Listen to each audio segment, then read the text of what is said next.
market crash di tahun 2020? Dengan melihat kondisi yang terjadi pada bulan Maret 2020 ini, tentu kita berpikir, akankah terjadi krisis di tahun 2020? Apalagi dengan berbagai pemberitaan dan isu global yang terus beredar setiap saat, membuat investor menjadi panik dalam menginvestasikan dananya di saham. Benarkah akan terjadi seperti itu? Kita akan membahasnya pada video ini. Untuk itu, nonton video ini sampai habis ya, agar mendapat pemahaman yang utuh. Dengan kondisi yang terjadi di pasar saham secara global saat ini, banyak pendapat yang mengatakan bahwa pasar saham sedang memasuki fase krisis. Siklus 10 tahunan yang sering dibicarakan menjadi salah satu dasar untuk menyampaikan pendapat tersebut, seperti tahun 1998 dan 2008. Belum selesai dengan permasalahan reksadana di Indonesia, dunia dikejutkan dengan virus corona yang memberikan dampak secara global. Apakah ini pertanda krisis? Saat ini, kita akan melihat perjalanan IHSG sejak tahun 1996 sampai tahun 2020 untuk menganalisa kemungkinan yang bisa terjadi. Pertama, mari kita lihat kondisi IHSG pada tahun 1996 sampai tahun 2000. Ini merupakan grafik IHSG yang saya ambil dari Yahoo Finance. Dari grafik ini dilihat bahwa pada tanggal 29 Juni 1997, IHSG berada di angka 736. Indeks kemudian mengalami penurunan yang cukup besar, sampai ke angka 342 pada tanggal 1 April 1998. Itu berarti terjadi penurunan sebesar 53,53% pada kondisi ini. Kemudian, pada tanggal 22 Mei 1998, IHSG naik ke angka 542, sehingga terjadi lonjakan sebesar 58,47%. Namun, ternyata, pada tanggal 27 September 1998, indeks kembali turun ke angka 263 dan mencetak penurunan sebesar 51,47%. Setelah berbagai penurunan yang terjadi pada tahun ini, IHSG kemudian rebound ke angka 707 pada 13 Juni 1999. Dengan kata lain, indeks mengalami peningkatan sebesar 168,82% dari harga terendahnya.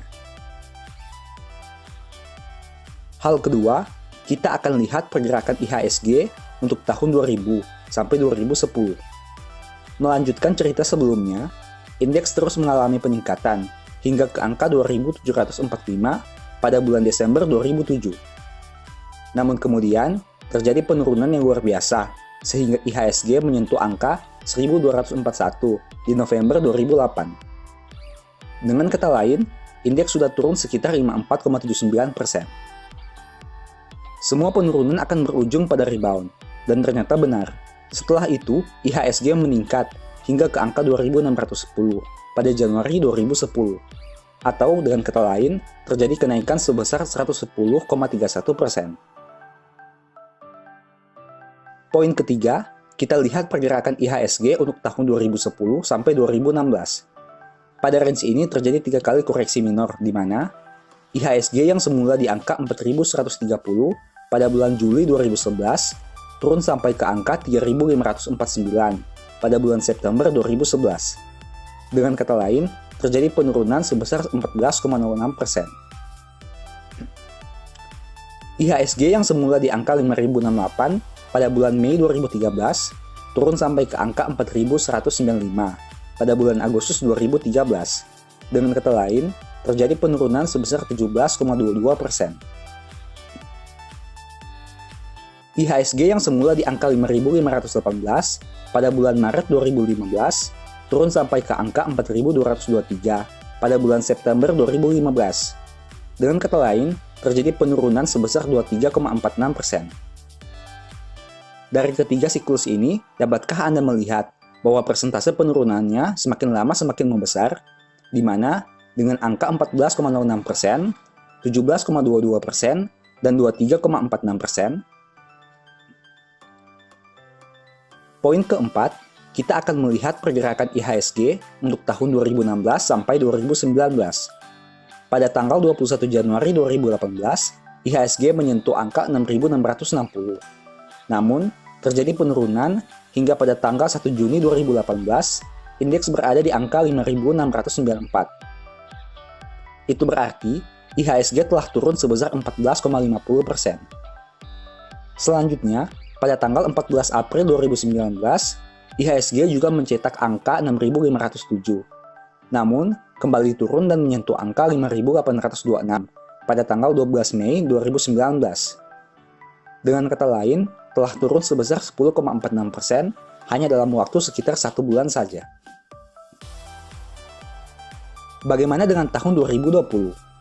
Jika melihat angka IHSG pada tanggal 29 Desember 2019 yang berada di angka 6.323, indeks mengalami penurunan selama tahun 2020 hingga pada tanggal 9 Maret 2020 menyentuh di angka 5.136.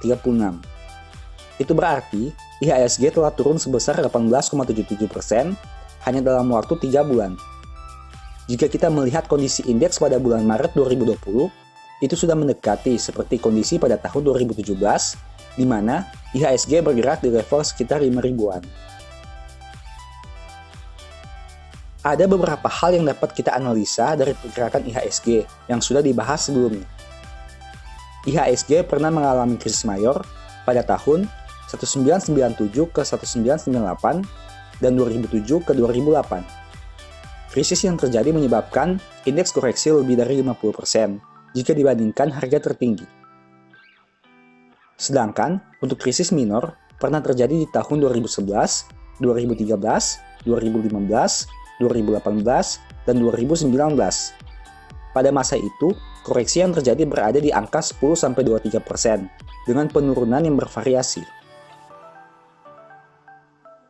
Apabila kita melihat kondisi IHSG pada tahun 2020, jika dibandingkan dengan akhir tahun 2019, maka IHSG sudah mengalami koreksi sekitar 18,77% untuk level terendahnya pada tanggal 9 Maret 2020.